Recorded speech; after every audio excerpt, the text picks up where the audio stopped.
Hello everyone, Juxtaposition here. Today's video I want to continue my discussions regarding private banking, which I mean secret banking, I mean money laundering, I mean clandestine service, social engineering, anthropology, herding the sheep, management of our world, our society.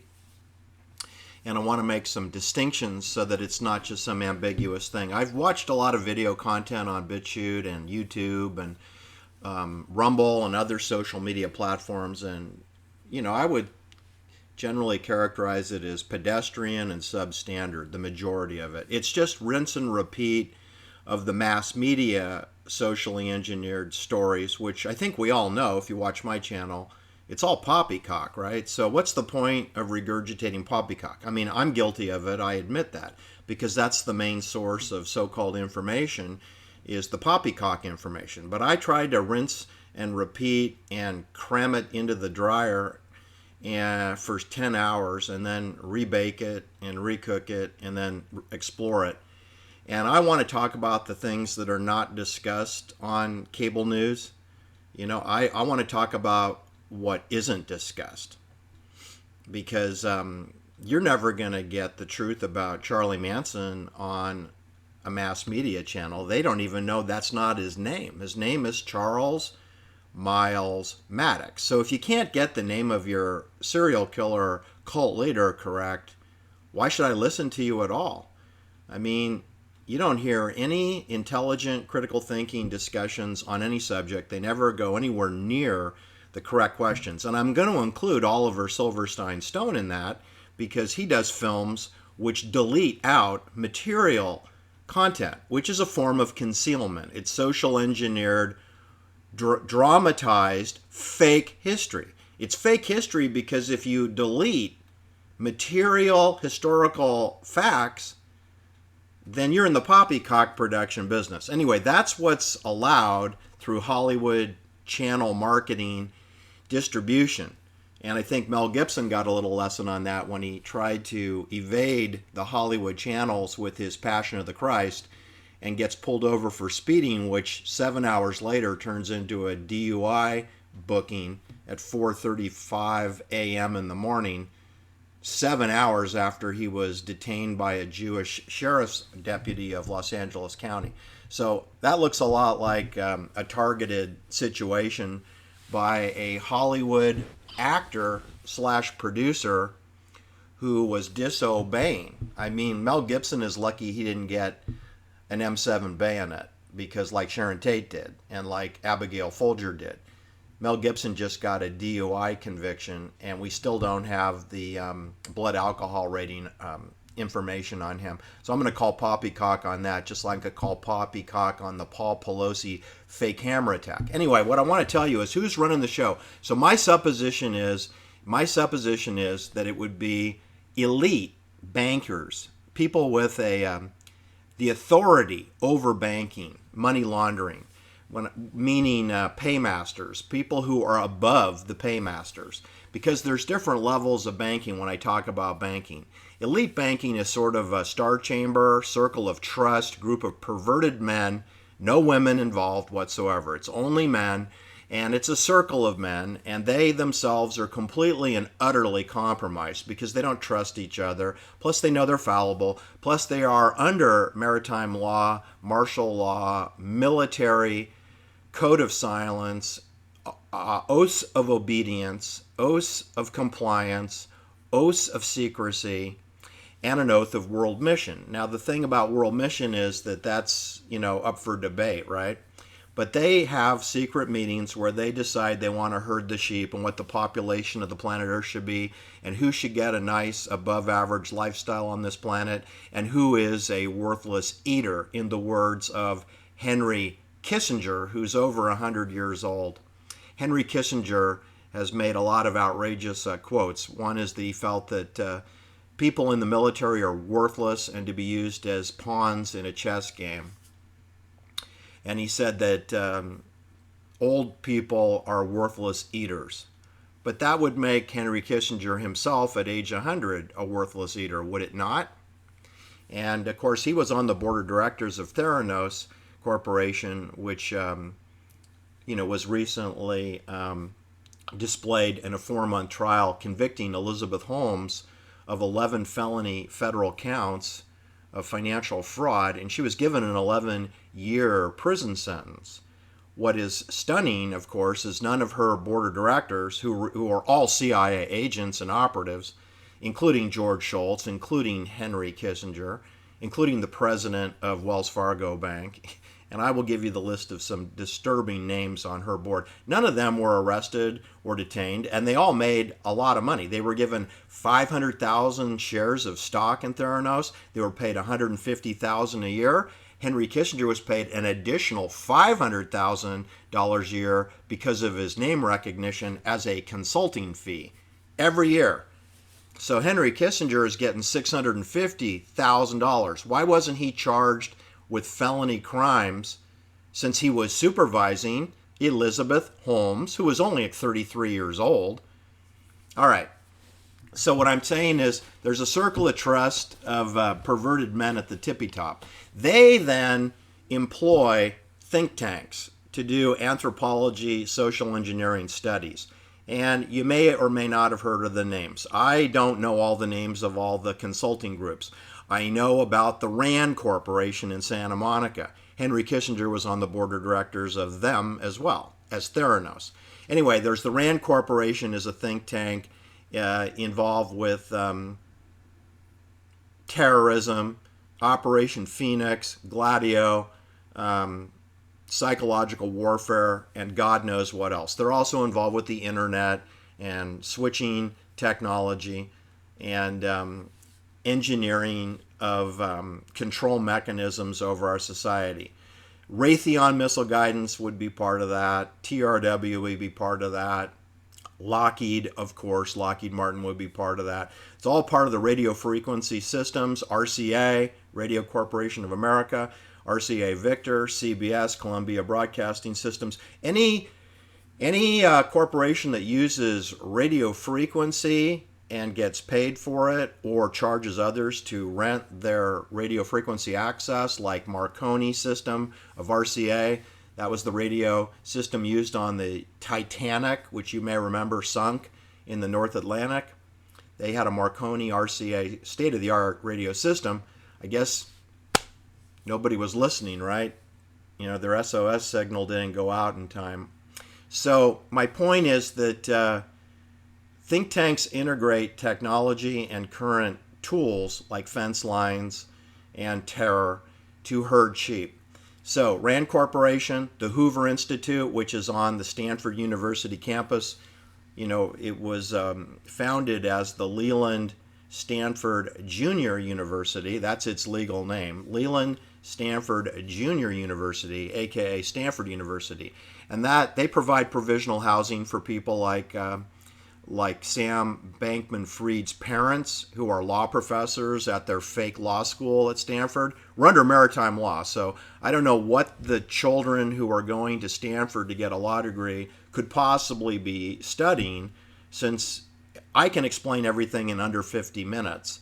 Okay, so you could pay me a couple of $1 million and I'll give you a law degree on military maritime law, okay? Because then you don't need to worry about the Constitution or constitutional law or contract law, because there's no such thing as that in real life. And if you don't believe me, hey, go into a courtroom in the United States of America, and I think the facts will speak for themselves. The problem is you won't be allowed in because they don't let visitors go into public courtrooms. You're lucky to get into the courthouse. They'll let you in the courthouse. They won't let you in a courtroom unless you're a defendant or a party to a lawsuit, or you're a member of the jury, or you're one of the lawyers who has officer of the court status. Otherwise, there'll be a little mousy woman with a clipboard who works for the clerk of the court or the district attorney's office, and they will want your name and your purpose of your visit. And if you don't have press credentials, which they don't really expect to see any, the press isn't interested in what goes on in a courtroom. So I'm telling you is, you can't go and double check what I'm saying. You could commit a crime, get arrested and arraigned, and then you could experience it for yourself. But otherwise, you will not be allowed in a courtroom. It's part of our security system for the courthouse. All right, so anyway, I wanted to tell you that that the circle of trust of perverted men, they hire people at the Hoover Institute to conjure up ideas on social engineering. They hire the people at the Brookings Institute back in Washington, D.C., the swamp. They employ the big three consulting firms, McKinsey Consulting Group, Boston Consulting Group, the Bain Group. They perhaps employ lesser groups, like Accenture, Arthur Andersen Consulting, I've had clients that work at all these places. I've had clients that work at McKinsey. I've had clients that worked at Goldman & Sachs and Lehman Brothers and Bear Stearns and Merrill Lynch and Credit Suisse First Boston, Barclays Bank. I've had Hong Kong Shanghai Bank people, and I've had them from Andersen Consulting. And so I would say that I'm pretty qualified to know what it's like to work with Harvard MBAs, Stanford MBAs, master's degrees from Chicago University. Those are the main schools that my clients attended. And I feel that I am an expert because they have great similarities. And they've all been indoctrinated in a similar smug, arrogant fashion. And I would say that whenever you delve into minutia and details, their eyes glaze over and then they start looking at their watches, because for people going to such expensive universities, they have a narrow attention span, very narrow attention span for details. So what I'm saying is they're in the dogma, rinse and repeat business. They scare the hell out of children. They scare the hell out of people that work at these corporations where they go in to do consulting gigs, because they don't know anything about what they're doing. They know nothing about business. They know nothing about banking. They don't know anything about economics. They don't know anything about business. And yet they have a degree known as a Master's of Business Administration, an MBA, from an expensive school. And yet they know nothing about business. Right. That's how corrupt our system is. It's kind of a Jesuit, do as I say, not as I do, indoctrination, brain restructuring program. Very arrogant. But you can get a really high salary if you're selected to work for one of these companies. McKinsey Group, the Boston Consulting Group, the Bain Group, Accenture, Andersen Consulting, whatever they want to call themselves. I worked for a big, huge CPA firm that had a consulting group that hired only master's degree people from the fancy schools. I used to go to lunch with them.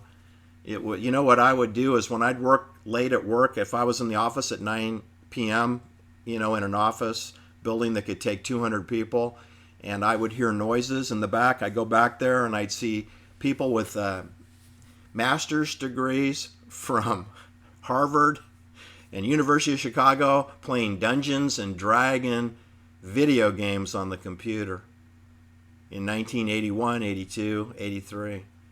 And I thought, wow, this is interesting. Why don't they go home? Don't they have a life? I mean, talk about attack of the nerds. I mean, who do you bill for that? They're playing video games on their fancy, expensive computers. Amazing. Just amazing. So I have a lot of contempt because the people that work for these firms haven't got a clue how the world really works. They're in an insulated bubble. They're truly in a bubble. Anyway, that's who the perverts at the top of the banking system, they hire people that repeat back what they think they want to hear. That's what a consultant is. Consultant is someone that tells you what they already know that you want to hear, and they repeat it back to you and then collect a fee. That's how the audit works too. They want an unqualified, beautiful audit opinion, and they'll pay you $100 million for it. And if you start giving them a hard time, they'll look around for another auditor, right? Like, I got to go find another brother-in-law to tell me that these diamonds are worth more than I think they are. That's how it works. It's anchored bias confirmation loop. It's an endless loop of bias confirmation. That is why I'm happy to report to you that the meta-universe in which we live and the fence line that is enveloping us through the 5G smart grid mesh and putting QR codes into everything, including human beings, and the chemtrails above, there are some big, massive holes in the fence line. And the managers at the highest level of this Agenda 21, Great Reset. They're dumber than a box of rocks. They really are. They're stupid. And I'm talking about the people that I don't even know their names, who I'm talking about. I'm not talking about people that you've heard their names on television. I think we all know that Bill Gates is a moron. I think we all know that George Shultz was dumber than a box of hammers. He could play the piano and he could sing, however. But he wasn't that smart. I mean, he was the president of Bechtel. How smart do you have to be the president of the Bechtel Construction Company? And how smart do you have to be the Secretary of State? Hillary Clinton was Secretary of State, for God's sakes. So, of course, George Shultz could be. Bozo the Clown could be. Shirley Temple probably would have been a really good Secretary of State, right? Anyway, Shirley Temple, believe it or not, is part of this story too, but I'm going to do a special video on Shirley Temple and her troubled childhood and adulthood, where she was converted into working for the CIA, of course, and she married a CIA husband. Her second husband was Navy intelligence, CIA, all the way, and worked for the Stanford Research Institute, which I think we all know is CIA bank funded. So that's another consulting group experiment, prisoner dilemma game, Stanford Research Institute. So many of the universities that we all know, they also have think tank research grant funded centers. And that is part of the anchored bias, confirmation bias delivery system that goes back to the star chamber, to the circle of trust of perverts. And then through that synthesis of anchored bias, reconfirmed through sources who tell you what you want to hear, they make decisions about the 5G mesh, they make decisions about chemtrail dumpings, they make decisions about what types of Hollywood films should be made, what kind of television shows, what Netflix should be made. I think we can see from Amazon, which was created by Kleiner Perkins, which is clandestine service banking, that they initially started out as books, right? They wanted to know who reads books, because I guess they're afraid of people that can read and write, right? And then it morphed into Whole Foods and destruction of retail stores. COVID helped that along, the destruction of small family businesses. Amazon benefited from that. And then, of course, they went just recently and bought Sony and Sony Pictures and MGM, Metro Goldwyn Mayer, and they bought MGM Resorts, which owns the Mandalay Bay, where the Stephen Paddock shooting that never happened. And so they're in the resort business, they're in the hotel business. Amazon is in the food delivery business. They're in the retail, keeping track of who's buying what and where business. They're in the book selling business. They're in the poppycock book selling business. They sell a lot of poppycock books through Amazon. And that's centralized control of quite a few things, right? Social engineered film, social engineering television, partnerships with Columbia Broadcasting Company through Sony Picture Entertainment, partnered with TriStar. TriStar's partnered with CBS, Columbia Pictures. So you have a joint operating agreement with Amazon and CBS and RCA Victor and RCA and NBC. So Comcast makes no difference to me, people. There's basically one bank for the whole world. There's one Hollywood social engineering system for the whole world. There's one clandestine service for the whole world. That means, what I'm saying, the KGB and the Israeli Mossad and the CIA and British intelligence, they're all on the same page. They work for the same bank. They do what they're told. The WHO, NATO forces, CIA, British intelligence, Mossad, they all go to the same perverted Christmas parties, including the Jewish people. They go to those Christmas parties too because they don't want to be left out. All right, so what I wanted to say is that my thoughts are, I'm going to give you some examples of what I'm talking about here, because we know the names of the people who are presented to us in our fake stories, right? So some of us have heard of Eugene Kleiner, and he founded Kleiner Perkins with Tom Perkins, who I did cover him in a previous video. And Eugene Kleiner is Jewish. He was born in Austria, believe it or not. He married a Polish Jewish girl, and whose name was Rose Wassenthal. And he escaped the Nazis. They always like to tell you that the Jewish fellow from Vienna, Austria, escaped the Nazis in 1938, before Auschwitz got opened. I don't know, Auschwitz wasn't opened yet. And came to the United States, where, of course, he lands in New York. Where else are you going to land, right? And he goes to Polytech University of New York, and he graduates 1948. He then goes to New York University, NYU, to get a master's degree in industrial engineering. Nowhere in that education of mechanical engineering and industrial engineering was banking or finance training. Nowhere in there. And yet, he is now called a pioneer of financial venture capital for World Global. And they boast that Eugene Kleiner brought you Electronic Arts, that brought you Amazon, Amazon.com. It brought you Google. It brought you Genentech, which monkeys with people's DNA. That Eugene Kleiner, with no banking experience, funded Genentech, and that he funded Google, and he funded Sun Microsystems, and Quantum, and Segway, and Macromedia, and Netscape, and LSI Logic, and Lotus Development, and Intuit, and Tandem Computers. Yes, this is all on Eugene Kleiner, a banker with no banking experience. He's a whiz kid.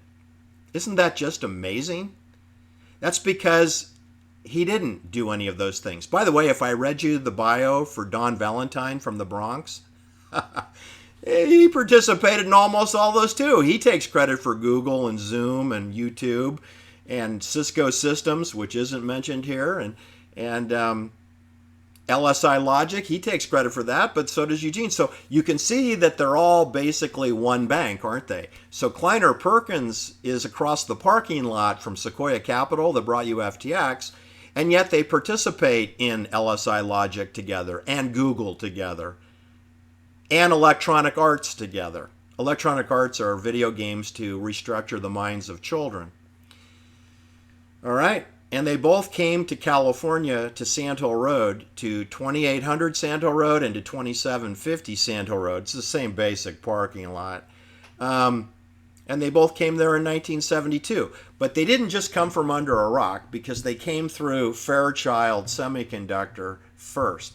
Because Eugene Kleiner was mentored, and he was approached, right? Somehow, because of his connections, maybe through Vienna, Austria, and being a Jewish man in New York, he was approached by William Shockley, who's from California. And William Shockley was born in Palo Alto, and which is where Stanford University is, right? And William Shockley, it's shocking to see what his background is. So William Shockley recruited Eugene Kleiner to come out to California, to load up the truck and come out here and join forces with Intel and Hewlett-Packard, and meeting up with Tom Perkins, because let me give you a little background, because there would be no Eugene Kleiner and Kleiner Perkins were it not for William Shockley. So let me tell you about William Shockley. Born to American parents, but in London, England. He was born in London, England. They moved then to Palo Alto from London, England. That means his father is an important person. William Hillman Shockley was his father, and he was a mining engineer who speculated in mines for a living. Let me translate that for you. He worked for the clandestine services, and they're identifying surveying sites throughout the world. He was a graduate of Stanford University, of course. Of course, that's where William Shockley went to school. It's where Dianne Feinstein went to school. It's where Elizabeth Holmes went to school. It's where Caroline Ellison, who is, under federal indictment, she went and graduated in mathematics from Stanford University, right? That's where Tom Weissel, a private banker, lives in Ross, Marin County. He graduated from Stanford, got an MBA from Harvard. All right, so Shockley graduated with a physics degree from Stanford University, and he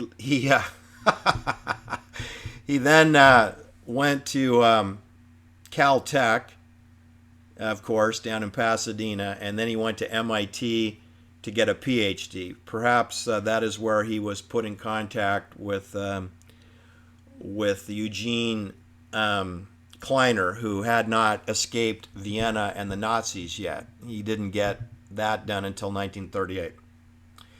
Shockley was recruited to work at the Bell Laboratories. Bell Labs is been known under different names. Today it's Nokia Bell Laboratories. It used to be called Bell Telephone Laboratories. Then it was AT&T Bell Laboratories. Then it was just called the Bell Laboratories. And today it's, I believe, Nokia Bell. You should know that because I did a secret tour of the Pave Pause project at Beale Air Force Base, and I was astonished by the number of Raytheon missile guidance personnel and Bell Laboratory people. And back then, when I did my tour, it was called Bell Telephone Laboratories, or they just call themselves Bell Technicians. And the Air Force just guards the perimeter, but it was all corporate contractors who ran the Pave Pause project, which really stands for Phased Array Vector Evaluation. It really means electronic radio frequency weaponry is what it means. I was astonished to see that the SR-71 and U-2 spy planes, which function about a mile away from the Pave Pause underground facility, which I was taken underground in an elevator, I was astonished that that was basically run by Lockheed and Pratt & Whitney and, again, Raytheon people who handled instrumentation. And Shell or British Petroleum handled the fuel. So again, the Air Force guarded the perimeter of the hangars but didn't participate in the management of the spy planes, which were basically owned by Lockheed. Lockheed owns the airplanes, but they're housed on a United States Air Force base to create the illusion that the Air Force runs the SR-71 spy program. They do not. The Air Force does not run that program. It's run by Lockheed and the corporate military contractors, who all work for a bank. They all work for a bank because there is no America and there are no Americans. There is no democracy. There are no ideologies. There are no sovereign nations. Every nation on earth is insolvent and beholden to a bank. That means the banks are in charge of every country in this world. That means there is no independence. There is no sovereignty. There are no democracies. There are no nations of the world. There are no peoples. There's just a meta-universe where people are told what they want to believe and or conditioned to it through reinforced biases. And that was the case of this William Shockley character. Well, anyway, he recruits Eugene Kleiner out to work at Fairchild, which is, again, radio frequency semiconductor chips. And then it is there that he ends up quitting Fairchild with this traitorous group of 8 and starts another firm. Let me get back to Eugene Kleiner here in a moment. Eugene Kleiner, with his mechanical engineering background, he works at AT&T through Western Electric. Then he is recruited by William Shockley to California and works at the Shockley Semiconductor Laboratory in 1957. And then he resigns along with 7 others from William Shockley and I guess betrays him. He became part of what's called the Treacherous 8.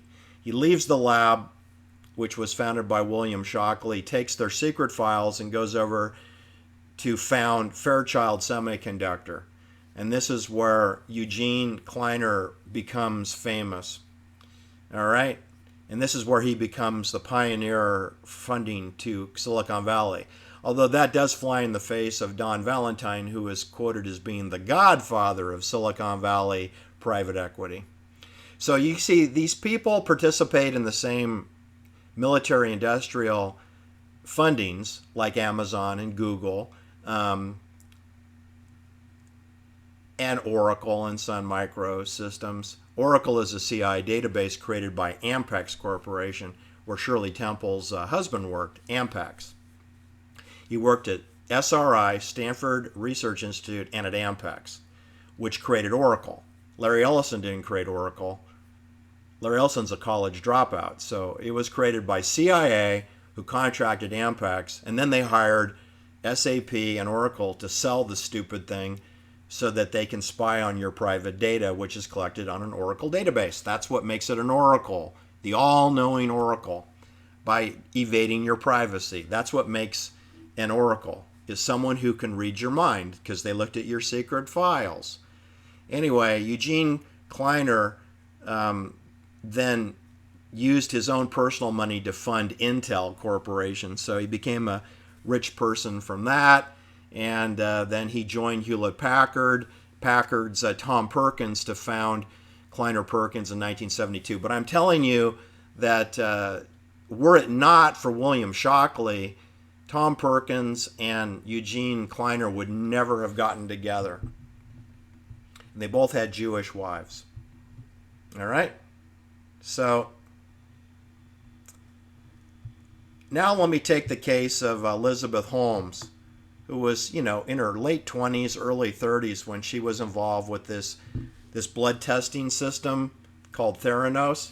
And she received millions of dollars of funding, and I can't find out from whom. And I'm going to guess it was either Kleiner Perkins or KKR, Jerome Kohlberg's company, or Sequoia Capital with Doug Leone, because of the fact that they brought you FTX and in 2019. And those three firms, of course, are walking distance from the Stanford University campus. And so it would make sense they're the banker for Stanford kids like Elizabeth Holmes. But I think what you should know is that there was adult supervision in the room for Sam Bankman-Fried, who went to MIT. And don't forget that Doug Leone graduated from the Sloan School at MIT and went to Columbia University and Cornell University. And there he is living in Atherton and working at 2800 Sand Hill Road. And he's the adult supervision over Sam Bankman-Fried. And yet he hasn't been arrested or arraigned or charged with any crimes.